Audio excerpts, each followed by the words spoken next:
Hell meets the Inferno on speed. Seth Marlin here is going to be reading the footnotes. In this particular section, they are by Zach Zill of the International Socialist Review. Might as well just jump right in. Oh wait, there's some background you guys need. We're like jumping into the middle. You just need to know a little bit. Laughing Man is in a post-apocalyptic setting, so basically you just need to know what in the hell's going on. Basically, in a nutshell, Revelations happens, but when Jesus comes and steps onto the earth, he says, "You guys are a bunch of shitheads." And he takes all the pre-pubescent children and he leaves.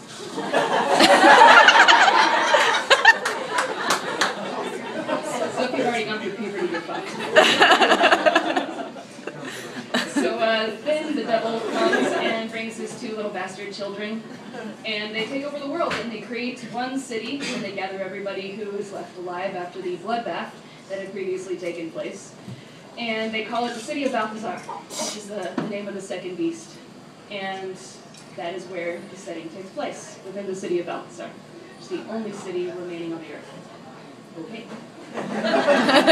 Not confusing? Okay. Gabrielle leads the youth to war. Then Jesus came to Bethesda, and they brought a blind man to him, and begged him to touch him. So he took the blind man by the hand and led him out of town. And when he had spit on his eyes and put his hands on him, he asked him if he saw anything. And he looked up and said, "I see men, like trees, walking." Mark 8:22 through 24.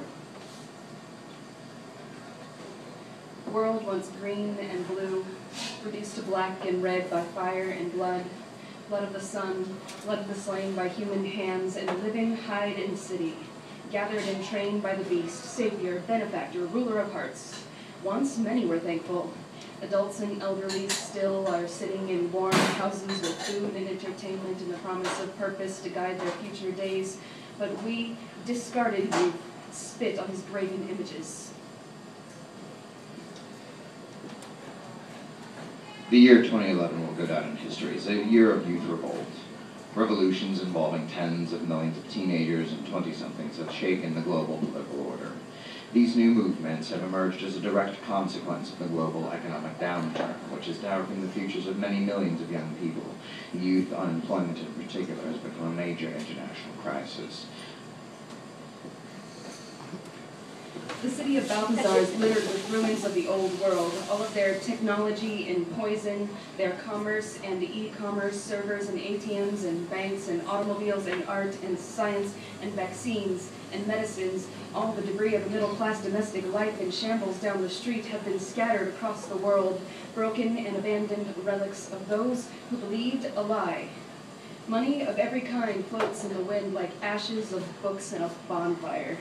Currency is composed of resources: food, water, fire, lip balm, lotion, oil, tools, clothing, thread, wood, anything helping the remaining survive, all stored and managed by the church, standing spotless in Central City. They lend to those who are pure but expect servitude in exchange. We, young, are rarely determined pure. Why were we left behind if not tainted by blood of sin?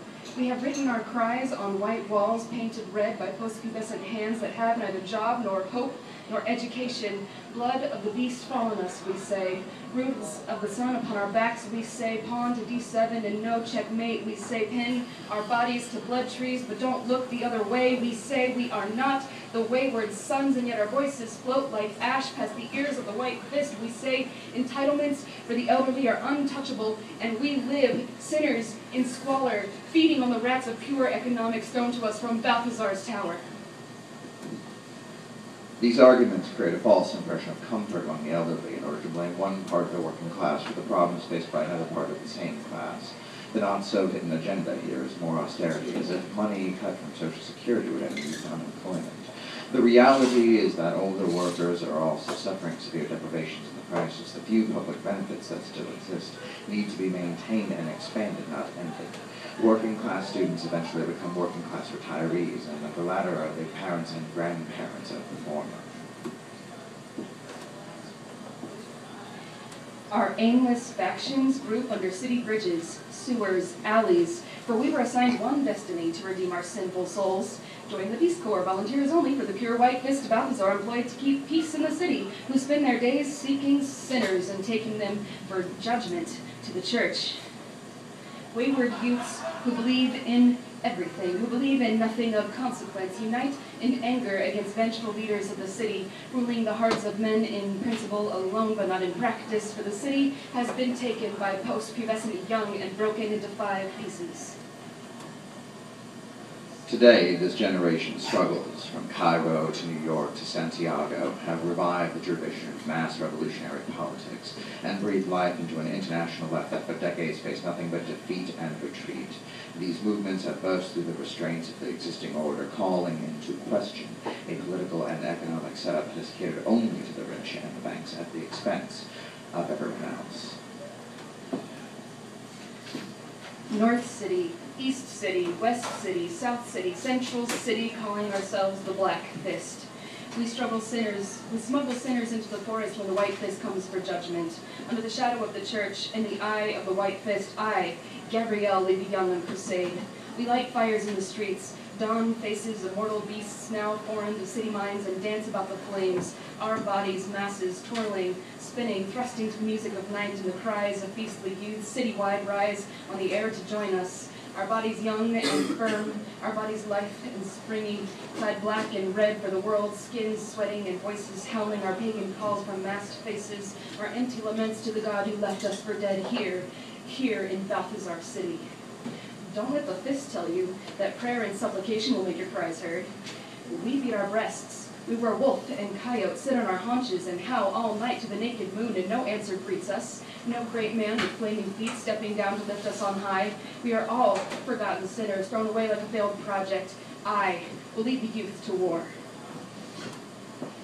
The uprisings and revolutions of the Arab Spring, where a majority of the populace is younger than 25, the lost generation of Europe and the movement of the Indignados that took over public squares across Spain and Greece this summer, the ongoing mass demonstrations of Chilean students, and the Occupy encampments that have broken through the ossified years political climate ignited a new mass social movement. All of these movements show how young people have led the way in a growing wave of social upheaval. We will not lie in gutters waiting for scraps to fall from filthy hands of priests or fist soldiers who would hit us for touching their trash. We are not the fallen ones. We are not the damned without leadership or skill. See, we organize ourselves. We kill the axemen to go into the redwoods and eat of the vine and drink of the river. The world itself cares for us. Hear me, masked youth, that we may dance together in common persecution. Who is to say sinner or saint? Who are we to read words translated 5 times over and chosen as holy by an unknown faction whose hundreds of years later preferences threw some text to the side, Gnostic gospels burned in riots at the end of the old world, and kept 27 books rewritten by Balthazar's church leaders?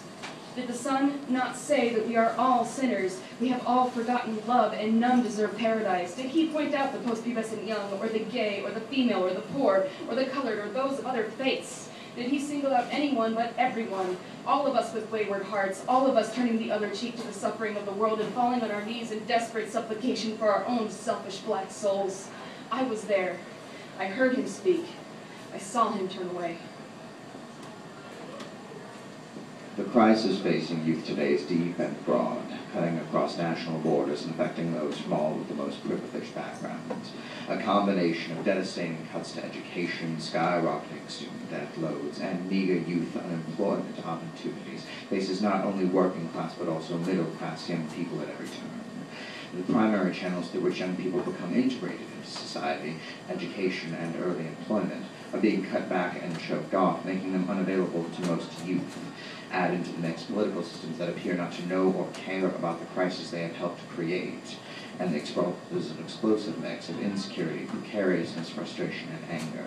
It is alarming how similar these conditions are in different countries around the world.